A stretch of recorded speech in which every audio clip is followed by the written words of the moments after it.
town.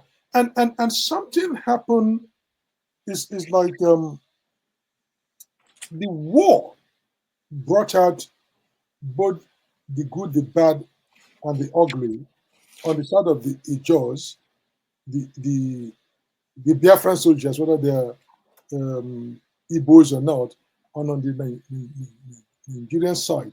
But on the Ijaw side, and the people in Abonima, the people in Calabari, what happens is that after the war, sometimes that is when the community went into the deepest level of bestiality and revenge. It was terrible because when the Nigerian side won, your neighbor that does not like you, your neighbor that did not like you during the war, will report you to the Nigerian soldiers and say you are a Biafra supporter.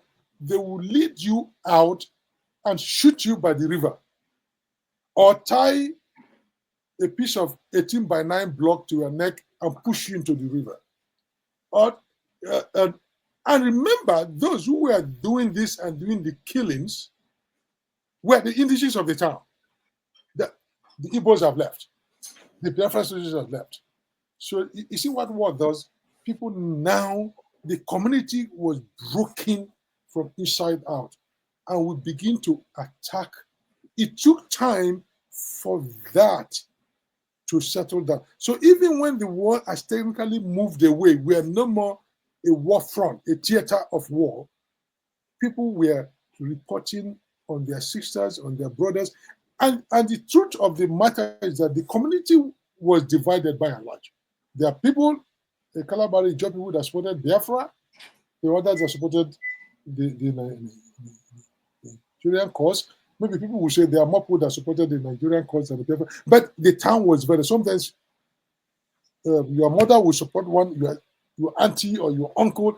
So, but it depends on which side win. And during the war, when Biafran soldiers were in command in Calabari towns, you find a situation where somebody will also report you to the Biafran soldiers that you are a saboteur. That was the name that was used. He didn't support the Biafran. And the soldiers will punish you, torture you, or even kill you. So you see this kind. That's why I say war is bad, because you see the worst of both sides and the good of both sides. So people went through that, but probably today people will tell the story as if the town was all pure Nigerians, or other town was all pure Biafra. It was not. Families were mixed. Like one of the poems, the guy that came and woke us up at 5 o'clock to take us to spearhead the deal to move all of us out of our town into Igbo land, that we are going to lose our town.